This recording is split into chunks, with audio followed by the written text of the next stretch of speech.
भाई परेशानी वाली बात मुझे तो लगी है कि पाकिस्तान के जो प्राइम मिनिस्टर हैं मौजूदा अनवारुल हक काकड़ बड़े मंजे हुए पढ़े लिखे सियासतदान हैं, लेकिन अमेरिका में थे तो उनसे किसी ने मुलाकात नहीं की। और उससे भी बड़ी परेशानी वाली बात मुझे तो ये लगी है कि पाकिस्तानी प्राइम मिनिस्टर जो हैं वो लंदन रुके, लेकिन एज ए प्राइम मिनिस्टर उनको मुलाकात तो बरतानिया के वजीर आजम ऋषि सुनाक साहब से करनी चाहिए थी ना।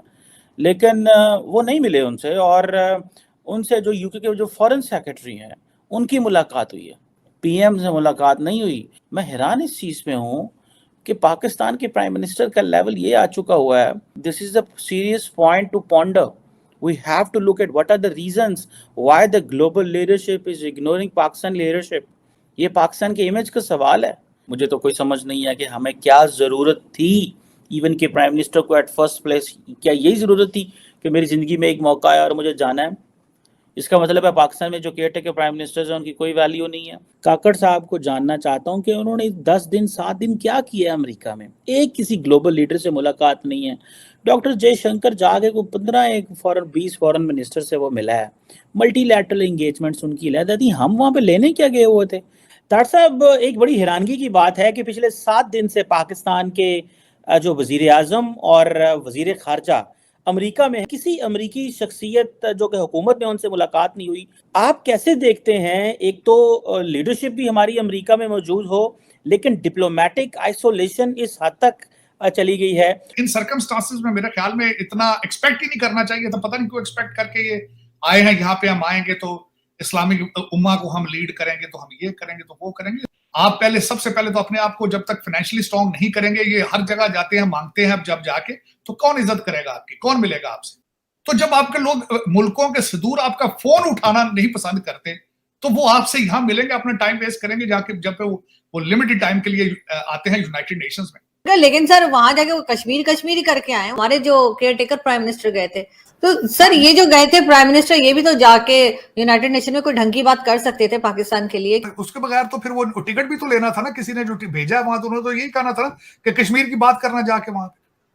लेकिन आप मुझे ये बताएं, क्या एक केयर टेकर प्राइम मिनिस्टर को जाना चाहिए था जिसके पास मैंडेट मौजूद ना हो, और जिसके कंट्री के हालात ये हों कि 9 करोड़ लोग जो है वो गुर्बत की लाइन से नीचे जा चुके हों?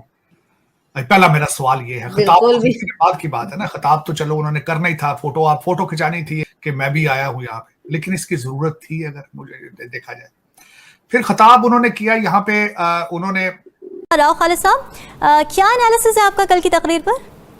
देखिए रामीन, हमारे जितने भी वज़राए आज़म या हेड ऑफ स्टेट्स ने जाके वहाँ पे खिताब किया है, ये कोशिश की है कि किसी तरीके यूएन जो है वो उन मसाइल के ऊपर तवज्जो दे, कश्मीर के हवाले से ख़ास तौर पे।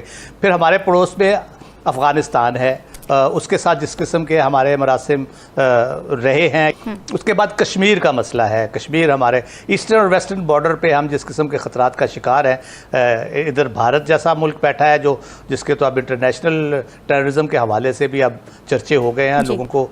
इस सारी सूरत हाल में इस मौके के ऊपर इन चीज़ों पे जिस तरह से उन्होंने हाईलाइट किया है, मेरा ख्याल है बहुत वक्त की अहम ज़रूरत थी। और फिर इस्लामोफोबिया आपने जैसे जिक्र किया, पाकिस्तान ख़ास तौर पे बहुत ज़्यादा इसका विक्टिम है। फिर यूरोप में इस्लामोफोबिया के हवाले से हमें बहुत सारे मसाइल का सामना है। यकीनन यूएन ऐसा फोरम है जहाँ पर ये बातें बहुत मौसर तरीके से की गई हैं और की भी जानी चाहिए थी।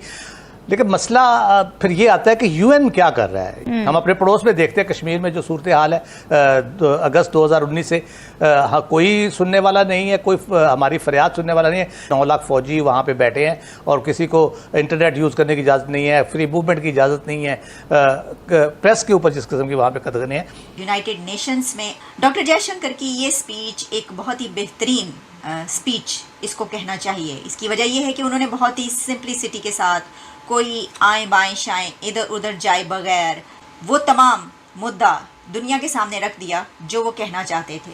और इस स्पीच के बाद न्यूयॉर्क में सवाल जवाब के एक सेशन में कई एक बातें उन्होंने की जिसमें उन्होंने कनाडा को भी जवाब दिया, जस्टिन ट्रूडो को या कनाडा को दिया गया है। उनका ये कहना था कि अगर कोई एविडेंस, सॉलिड एविडेंस है तो उस पर India is open to see that, यानी हम उसको देखेंगे। देखिए, इससे पहले caretaker prime minister mister Kakar जो हैं वो यूएन में उनकी तकरीर क्या बड़ा चर्चा रहा, वो इस तरीके से रहा सवाल जवाब जो हुए साइड पे और फिर तकरीर जो हुई उसमें एक तो ये बात हुई कि जो पाकिस्तान है वो चाइना का इसराइल है इशू उठ खड़ा हुआ, इसके ऊपर बहुत लेदे हुई। ये क्या बात कर दी, ये कहा गया कि Pakistan care taker prime minister 5 days New York visit, this is by far the lowest number of bilateral meetings any Pakistani head of delegation has ever had at UNGA।